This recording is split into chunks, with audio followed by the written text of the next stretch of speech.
Men are driven by two principal impulses, either by love or by fear. You want to believe speeches, you want to think values move the world. But watch what happens when the numbers break and the lights get hot. In the boardroom, the politician's office, the group chat, everyone says principle and everyone calculates price. Faces smile for the camera while hands count risk under the table. A leader offers solidarity, then asks, quietly, what it will cost to keep the loudest critic quiet. This is the market beneath the mask. Interest sets the exchange rate. Words are the paint, terms are the contract. The crisis always clarifies. A factory closes, a brand is hit by scandal, a relationship meets a hard demand. Listen carefully. Promises stretch, then snap. Loyalty, once priceless, suddenly acquires a number. Fear rises, and the price of keeping people shifts in real time. The manager who looked devoted yesterday becomes a flight risk when he smells layoffs. The influencer who swore eternal partnership drafts an exit message at midnight. The friend who said, ride or die, checks who else will take the late-night call. Fear rewrites the budget of the heart and the spreadsheet alike. Understand how fear edits the terms. When risk appears, attention compresses to self-preservation. A team inspired by mission now bargains for protections. The salary acceptable yesterday demands a premium today. The vendor who waited patiently last week cuts a side deal with your rival because your balance sheet looks weak. Fear is a tax on loyalty. The higher the fear, the cheaper the promise. The faster leverage changes hands. If you manage people, you must manage their sense of danger. If you want stability, reduce uncertainty more than you increase speeches. Stop judging by speeches. Judge by stakes and position. A leader at the top speaks about fairness. He fears revolt from below and rivals at his shoulder. An employee speaks about culture. She fears replacement and wants options. A partner speaks about love. He fears abandonment and wants assurance without constraint. Everyone sits on the board of their own survival. The words on the surface are public relations. The moves underneath are portfolio management. What is protected tells you what is loved. What is sacrificed tells you what is feared. Adopt the forbidden lens. Ask 3 questions in every scene. Who gains? Who pays? Who decides? Track these answers over time, and you will predict behavior better than any sermon. The activist who rails against greed but builds a brand from outrage must keep the fire hot, or the clicks freeze interest. The executive who champions transparency will classify the numbers that threaten his bonus interest. The friend who says, always here, will go silent the moment presence costs status, interest. These are not betrayals of character. They are confirmations of motive. Do not waste energy wishing the world were different. Use the world as it is. Set terms that recognize interest instead of flattering ideals. Pay in outcomes, not compliments. Attach benefits to behaviors, not to slogans. Reduce fear by increasing predictability. People stay when they can forecast the hit. Increase your own leverage by lowering exposure. Diversify income. Guard your time. Shrink your need for applause. When you remove your need, their speeches lose power. When you reduce their panic, their loyalty becomes cheaper to hold. You will be told, this is cynical. It is not. Cynicism sneers and drifts. Realism measures and acts. The map you carry should fit the territory, not the myth. If you want to lead, see people as they are, motivated by interest, adjusted by fear, stabilized by clear terms. When you do, trust becomes a contract with enforcement, not a balloon filled with hope. You will choose fewer words and stronger signals. You will stop buying declarations and start buying delivery. Judge motives by stakes and position, not by speeches. It is better to be feared than loved if you cannot be both. You are told that love, loyalty, and alignment hold everything together. Yet behind the curtain there is always a contract. Every we hides a ledger, attention traded for access, status for protection, praise for obedience. Feeling is weather, terms are borders. Confuse them, and you donate your time, your silence, and your reputation on command, while calling the surrender virtue. Love versus terms is a surgical distinction. Feeling says, I care. Terms say, here is what I give, here is what I ask, and here is how we settle disputes. Someone can adore you and still expect tolls, instant replies, public displays, unquestioned support when the script requires. You give attention, they grant access. You deliver competence, they extend status or protection. When the exchange is explicit and mutual, trust compacts into something strong. When it is buried under soft phrases, costs multiply and resentment blooms. Consider a relationship. If you loved me, you'd post us more. That is not a test of love. It is a request for public status and social insurance. Flip it. If you loved me, you wouldn't need to post. That is not pure romance. It is a bid for privacy and control. In both cases, the currency is attention and access. How visible, how available, how tied to each other's reputations. Strategic calm names the terms. What outcome are you asking for, and what will you offer in return? When the deal is spoken aloud, you can weigh it. When it is wrapped in sentiment, you pay for a promise that keeps moving. Friendships follow the same arithmetic. A friend who often needs a ride but vanishes when you need a late-night ear is not a tragic poet of loyalty. They are an efficient trader of access. You do not have to moralize, you have to price. Keep the friendship while resetting the contract. Fewer rides, more reciprocity, clear windows. Love survives the recorte, border. Exploitation does not. Now, the theater of virtue. Institutions master moral framing because it is cheaper than cash. We're a family here, often sits beside frozen salaries, elastic hours, and a mission that never sleeps. The banner says care. The balance sheet says compression. Free pizza during sprints. Values awards for the most accommodating. Charity drives on Fridays, gestures designed to launder sacrifice into pride. A platform that empowers creators can quietly tilt the algorithm toward ad inventory while sermonizing about community. A non-profit can publish glossy impact reports while overworking junior staff for the cause. The words glow, the math dims. Listen to the cherished phrases. Do it for the users. Think of the children. This is about the community.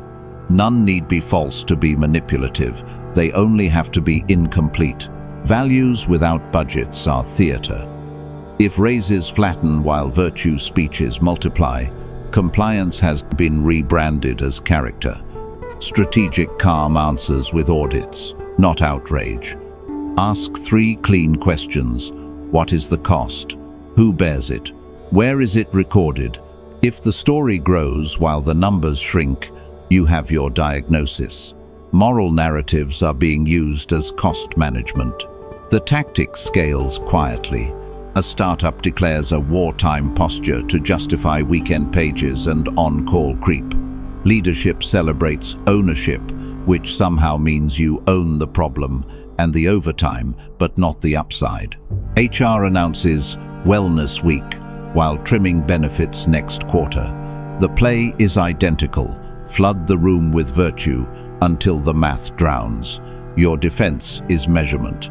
Translate slogans back into terms hours, headcount, scope, budget, decision rights, upside, demand dates and numbers that can be verified later. If a promise cannot survive a spreadsheet, it will not survive reality. Finally, harmony at gunpoint.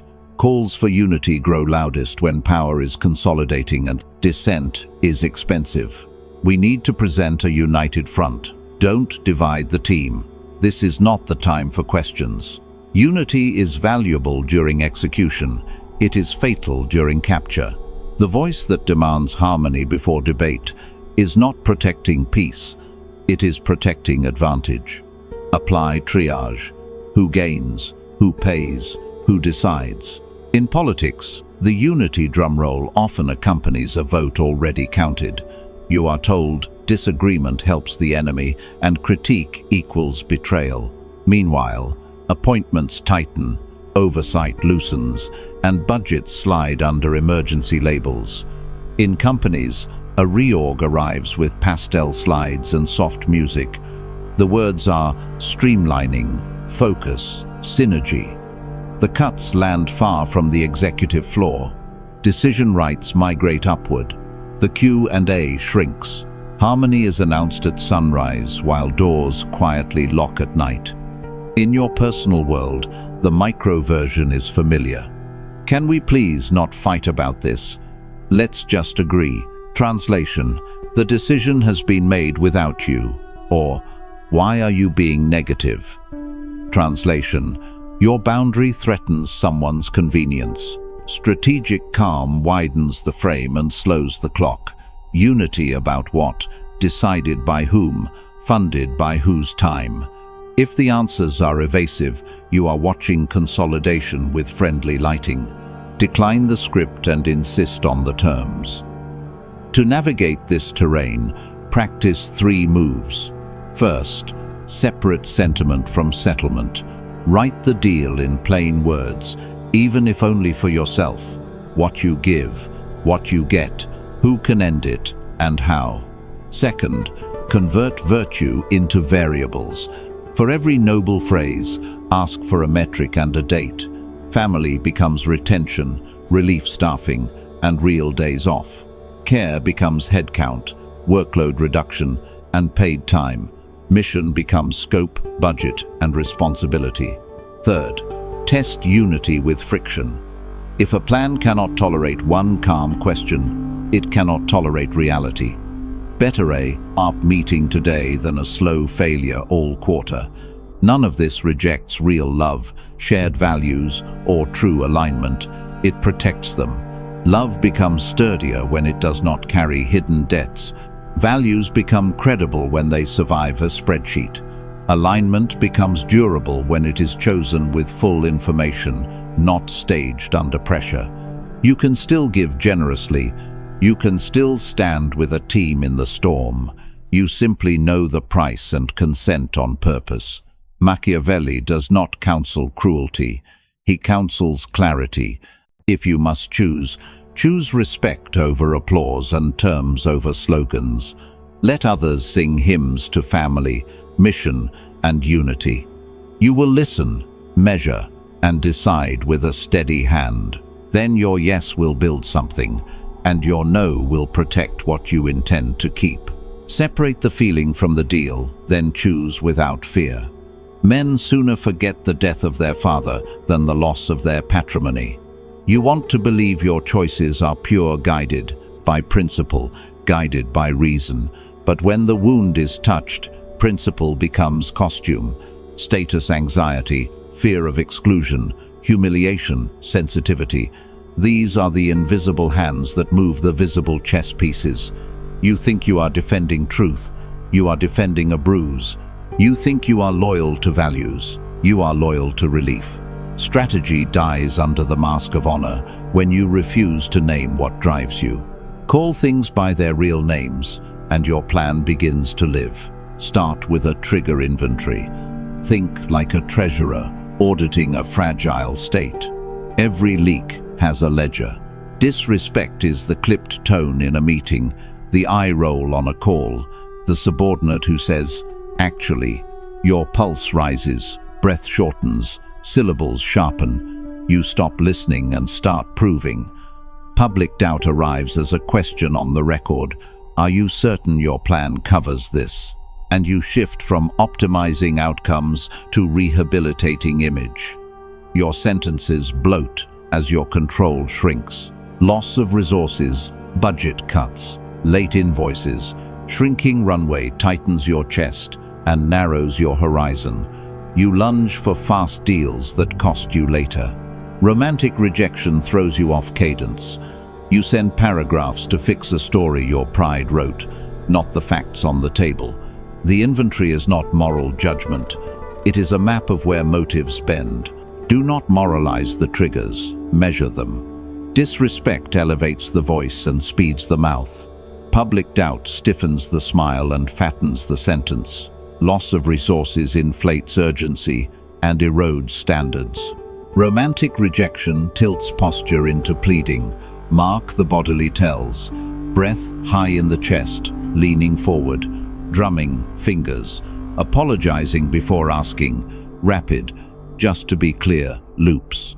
The body is the town crier of the wound. Once you see the pattern, you can change the script. Lower the voice half a note, plant both feet, put a 3-beat pause before you answer. Precision is power, ritual is armor. Now, the leak of need. Need is an announcement, and what is announced can be steered. When you need validation, you trade leverage for reassurance. In negotiation, the person who must be seen as reasonable offers concessions before they are requested. We can come down 10%, if that helps. It helps the other side. In leadership, the need to be the good boss becomes vague standards and endless second chances. You think you are humane, but your mercy is a tell, and performance declines politely. In romance, the need for immediate resolution makes you mistake speed for truth. You accept terms that soothe your chest but sabotage your future. Hunters navigate by the lighthouse of your need. If they can read you, they can root you. The cure is not coldness, it is containment. Convert need into criteria before the meeting begins. Decide your walkaway number, your must-have terms, your maximum response window. Measure behavior, not intention. Praise is weather, agreements are climate. Write your metrics and obey them under heat, the way a commander obeys supply lines. When need surges, read the list and follow it. You will feel less nice, and you will gain outcomes. Those who wanted you pliable will complain. Let them. Predictability is not weakness, it is stability. Honor as cover story is the oldest trick in the city. Respect becomes the holy word that sanctifies revenge.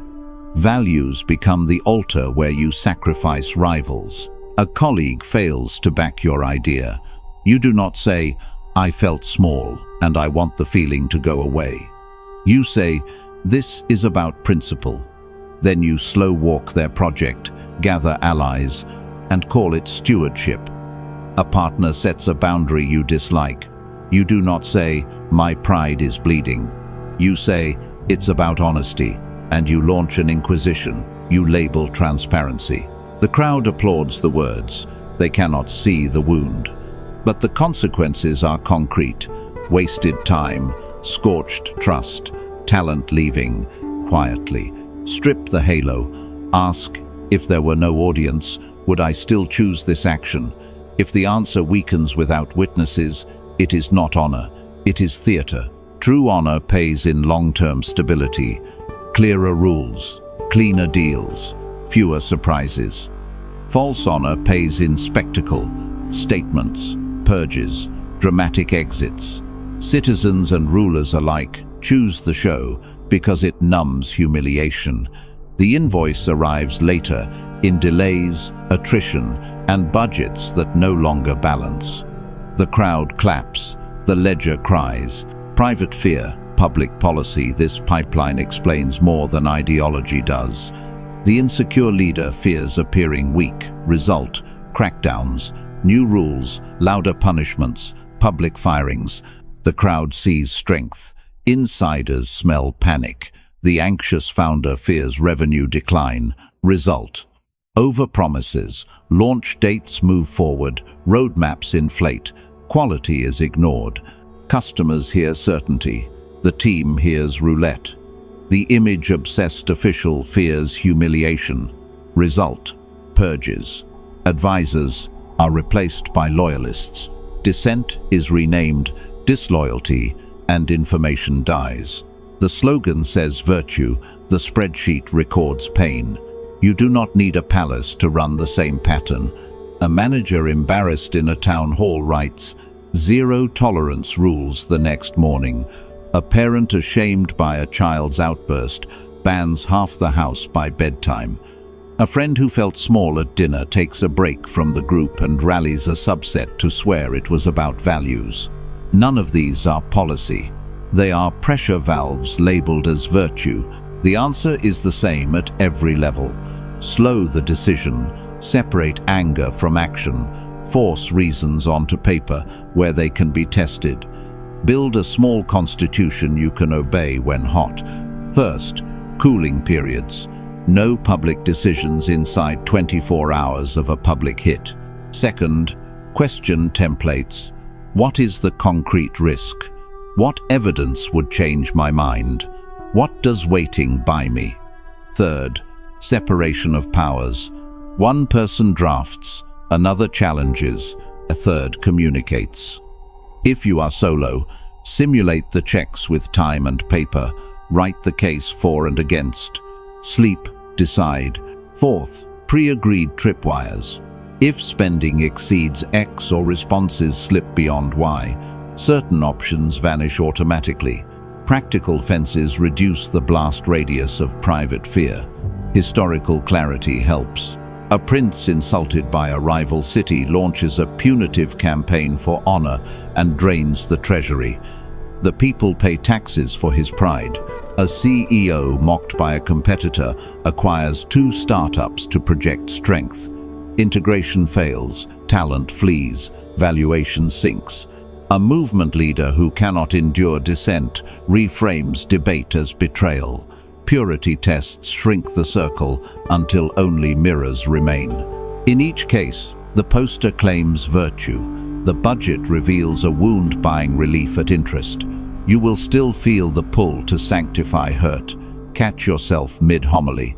If you hear principle in your mouth, audit motive in your gut. Ask, what status am I trying to buy back? What control am I trying to seize? What humiliation am I trying to erase? If the answers point to ego, rename the act honestly. Sometimes punishment is strategic. Often it is just expensive. If you still choose it, at least pay cash, not your future. Accuracy about motive is not cynicism, it is discipline. None of this requires sainthood. It requires sight. A ruler who names his wounds rules them. A citizen who names her wounds votes them. Discipline is armor for the commoner. You are not above the animal, you are the animal instructed. Inventory the triggers, seal the leaks. Strip the halo off honor and show the gears. Build policies that outlast your moods. Then your choices begin to look like choices again. Name the wound, keep the crown. Power bleeds fastest when you move on your enemy's clock. The spiral begins with pace, not proof. A small provocation lands a sly line in a meeting, a vague post that smells like you. You answer fast. Your first message is longer than your calm self would permit. It explains too much and, without meaning to, reveals need. The need to be cleared, liked, understood. That signal is the prize. Your opponent does not argue the facts. He rewrites the frame. The question becomes, why are you so desperate to reply? In that shift you move from leader to defendant, from author to suspect. Your words no longer shape the room, they testify against your composure. Tempo loss is merciless. Noon, the jab. 12, 0, 2. You type. 12, 0, 5. You add screenshots and context no one requested. 12, 0, 7. He replies with one cold sentence. 12, 0, 9. You post another paragraph. 12, 12. He asks a short question that widens the hole. The exchange is asymmetrical by design. He spends 10 words to make you spend 100. He keeps the clock, you carry the weight. Pace is power, and the fastest voice is the easiest to steer. You think speed is strength. In conflict, speed is exposure. Counter with mechanics. Impose a tariff on your impulses. Let every reply pay a fee of time. Draft privately. Phone one steady advisor who gains nothing from your noise. If the matter touches your office, route it through a channel that carries authority, legal counsel, policy, or a short statement with dates and facts. Your rule is simple. Never let an opponent choose both the time and the terrain. If they set the hour, you set the format. If they set the format, you pick the hour. That is not courtesy. It is control of your pulse. Next comes the contradiction cascade. Haste breeds over-explaining. Over-explaining breeds conflict between your versions of you. At 1 p.m., you insist on principle. At 3 p.m., you tell a personal story. At 7 p.m., you make an exception. None are lies. Together, they look like one. A shrewd rival needs no new accusation. He only places your statements side by side. Volatility generates ammunition. The archive becomes your prosecutor. Technology accelerates the damage. Every draft is a possible exhibit. Screenshots travel faster than corrections. A sentence edited at 1 is saved in 10 group chats by 1-1. Transparency turns into a trail of amendments that resembles deceit, even when it was only hurry. The cure is structure. Say less, with proof. Answer the charged claim, not every rumor orbiting it. Avoid the memoir voice. Use nouns and dates. On March 3, the payment was approved by Finance under Policy 14B. Say it once, clearly, and stop. Emotion will tempt you to rehearse your worth in public, as if the crowd could repair inner balance. It cannot. The crowd pours your words into whatever mold is loudest that day. Refuse the theater. Do the review in private. Present one page when it is ready. If you are wrong, name the error once. Name the remedy once. And stop. If you are right, let the clock make the case. Confidence is timing made visible. Then the allies begin to thin. They do not vanish because they hate you. They step back because markets punish noise. A board member who attaches to volatility burns years of careful reputation in a week. A friend in a shared chat knows your storm will flood their hallway. They hedge. They say, let's see how this plays out. They bet on the steady hand, not because it is kind, but because it is safe. In a coalition, risk is shared. Unpredictability is contagious. Your volume, not your values, makes you expensive. Slow attrition by making your rhythm predictable under pressure. Predictability is not weakness. It is the code that lets coalitions function. Make a simple promise. I will speak once, clearly, after I have verified. Keep it. Send direct updates to your inner circle before the public hears them. Protect them from surprise. When they know your cadence, they can stand for you without fear of being undercut by your next outburst. Composure is a dividend that pays your allies first. What gathers when you go loud is not support but spectators. They cheer, they boo, and then they demand a sequel. This is tension without allegiance. A coalition is different. It is the set of people who share costs and benefits with you and must answer for your moves. They need assurance that your decisions will not wreck their calendars. Give them that assurance through restraint, process, and a visible chain of reason. You cannot ask for trust while broadcasting volatility. Finally, the debt of apology. Public backpedaling buys short relief at long interest. A quick thread of remorse before you have regained leverage is a loan from your critics. They will collect next week with fresh demands, another admission, a staff change, a ceremony of humiliation less to repair harm than to harvest momentum. Remorse without boundaries invites extraction. Apologize where authority can actually heal, to the harmed party, in a channel that can repair something real. A quiet meeting can rebuild a bridge. A viral confession feeds the street and starves the work. If you must speak publicly, separate apology from abdication. We failed our standard in this decision. Here is the correction and the date. That is atonement with spine. If the chorus asks for spectacle, decline. You are not a show, you are a steward. Treat reputation as a ledger. Every frantic message is a debit, every disciplined act is a credit. When motives are misread and emotions try to steer, the answer is not to shout your virtue into the wind, but to stack verifiable actions in one direction until the line is unmistakable. People follow the trend of your conduct more than the weather of your words. Let them see a slope, not a storm. There will be nights when you burn to end the noise with a flood of sentences. Do not stand still until your judgment returns. Walk once around the block. Touch a desk you respect. Ask, what moves the field? If the answer is nothing, hold. If the answer is a single, heavy step, prepare it like a contract. Names, dates, signatures, consequences. Take that step and take nothing else. Your enemy is timing as much as any person. He will try to make you speak before you can think, to make you trade authority for applause. Refuse the trade. Claim the hour. Choose the terrain. Protect the coalition. Pay your debts only to the work. Calm is not passivity, it is command. Move once, on your time, with weight. It is better to be feared than loved, if you cannot be both. Drop the romance and read the room. Every room is a negotiation under risk. Budgets shift, moods turn, elections swing, desires cool. Love language cannot hedge volatility. Terms can. Calm is not softness.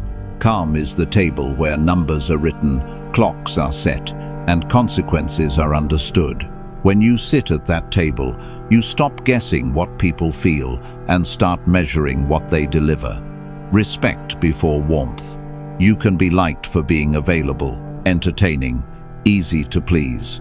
That is not respect, that is access. Respect begins where your predictability meets consequences. If someone ignores your time windows, there is a cost. If a teammate drops deliverables twice, access to your weekend disappears. You do not need anger to create consequence. You need a schedule and a spine. Volatility makes you unreadable, and unreadable leaders are distrusted. Consistency is not glamorous. It is the currency of trust. Minimal, decisive moves build it. You choose one language, clear times, clear limits, and you speak it exactly once. When someone tests, you do less talking and more moving. End the call, reschedule the meeting, step out of the group chat. People learn faster from boundaries than from essays. Warmth given before respect turns into subsidy. You start paying for other people's lack of control. Warmth after respect becomes durable closeness, because both sides can predict the weather. Terms over vows. Vows are theatre. Terms are instruments. A vow says, forever. A term says, this is the price, this is the window, this is the metric. Define your terms, once, in calm, as if you were drafting a contract. Renegotiate only with new facts, new scope, new risk, new value. That rule alone prevents years of slow exploitation. At work, you state, I am reachable 9 to 6. I do deep work in the morning. I take no calls on Sunday. When the emergency banner appears every Friday, you do not argue about feelings. You point to scope and hold the term. The cost either moves to money, to timeline, or to priority. You keep your weekend, and the organization finally learns to plan. In intimacy, vows promise endless feeling. Terms protect the container that lets feeling survive. You say, "We talk issues when we are calm." If either of us escalates, we pause and reschedule. When the storm comes, you do not perform loyalty by shouting back. You obey the rule you both signed. In politics, a campaign can swear devotion to the people. A term is transparent budgets, published timelines, and resignation if milestones are missed. Terms convert romance into governance. Clarity is not cruelty. Clarity is kindness with a stopwatch. Ambiguous vows sound noble and fail quietly. Clear terms sound cold and protect both sides. You cannot hold someone accountable to a feeling. You can hold them accountable to a date, a deliverable, a boundary. And you can be held too. That symmetry is where real loyalty grows. Signals, not speeches. Most promises exist to buy time or to soothe your anxiety. They burn trust the moment they are tested. Replace promises with signals, measurable patterns that anyone can verify. Set response windows. If you reply within 24 hours, always do, and if you cannot, say so upfront. Establish delivery cadences, twice a week for updates, Friday for numbers, first of the month for renegotiation. Keep your boundaries simple enough to enforce when you are tired. Your calm is the enforcement layer that makes the rule real. Use signals to read others. Watch how quickly they answer when you set a clear invitation with a time attached. Notice whether they repair after a miss without your prompting. See if they volunteer costs, not just benefits. Recruiters signal by how they handle silence. Leaders signal by how they close meetings. Partners signal by what they do with your no. Speeches can be memorized. Signals are hard to fake over time. Procedural beats performative. You do not need to explain your boundary 10 ways. You need to show it once the same way. Say you are off your phone after 10. The next late message waits until morning. No apology, no guilt. Same warmth as before. Say you do not argue in public. When someone tries to stage a hallway confrontation, you end the interaction and propose a private time. The signal is not noise and anger. The signal is exit and reschedule. Over weeks, the room tunes to your frequency. Those who cannot tune will self-select out. This is not cynicism. It is realism with a human face. People have incentives. Incentives change with risk. You protect the relationship by making the risk explicit and the terms visible. Once terms are set, affection can breathe. You are no longer decoding tone or chasing reassurance.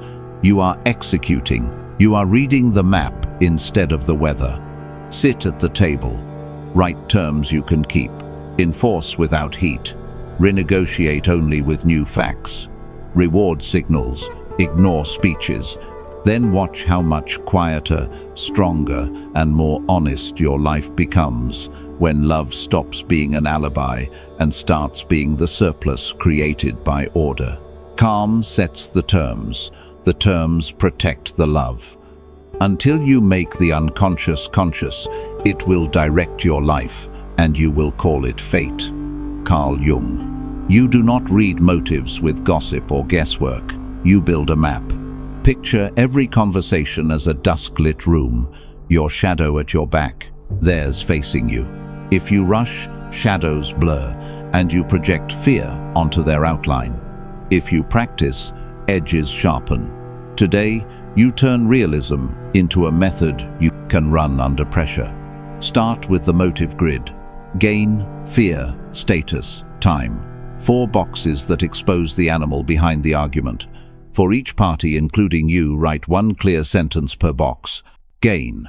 What do they want that can be counted or precisely named? Cash, access, certainty, assigned timeline.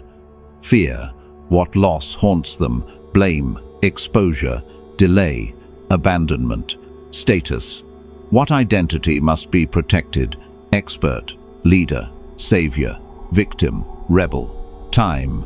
What clock is beating quarterly targets, a product launch, an expiring offer, a personal deadline at home?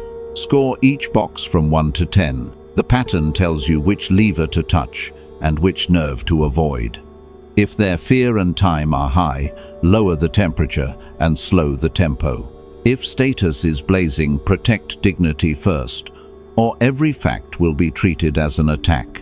If gain dominates, negotiate in concrete units, deliverables, dates and dollars. Pre-commitments convert insight into control. You do not wait for heat to write rules. You write them cold and carry them warm. 3 rules you live.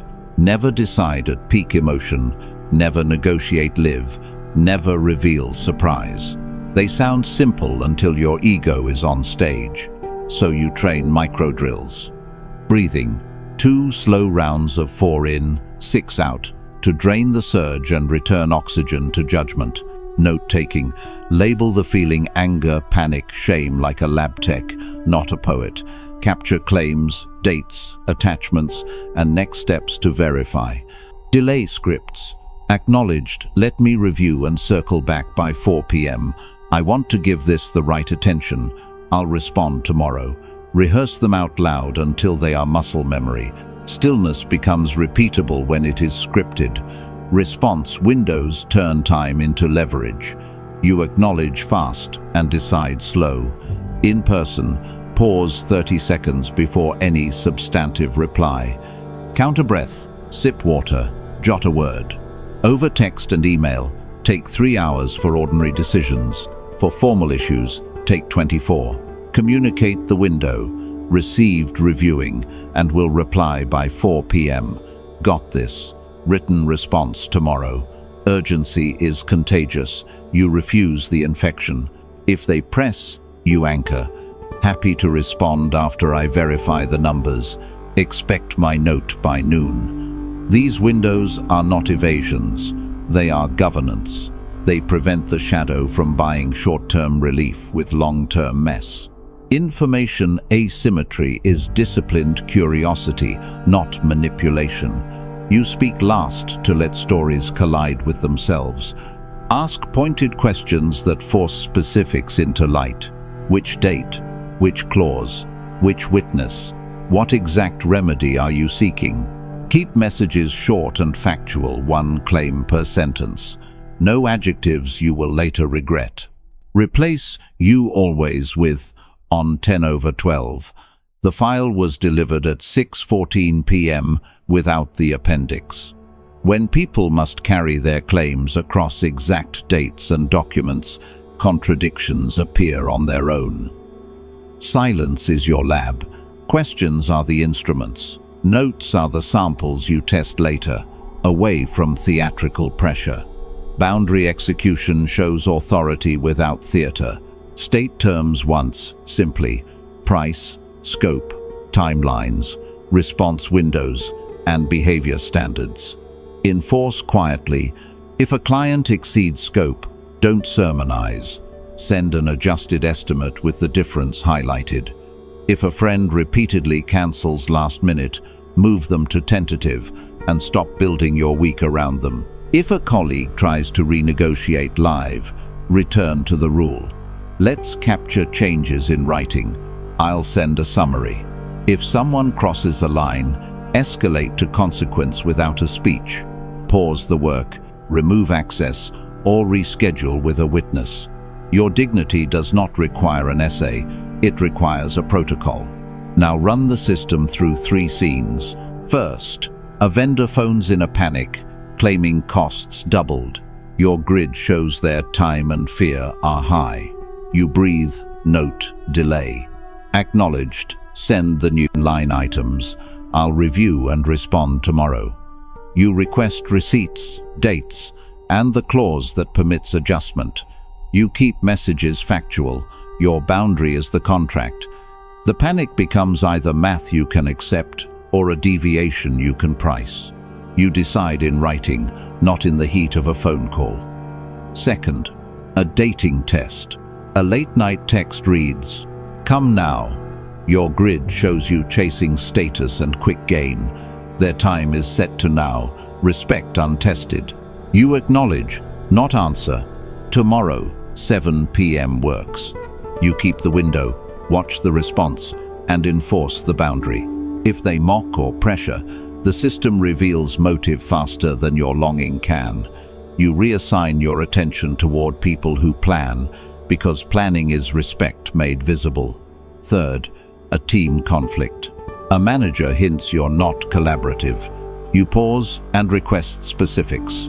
Can you name the moments, dates, meetings? You speak last in the review, summarizing facts you verified. You propose a remedy that protects dignity on both sides. Decisions tracked in writing, shared notes after meetings, weekly check-ins. You set a boundary. I welcome feedback in writing with examples. I won't respond to labels in the hallway.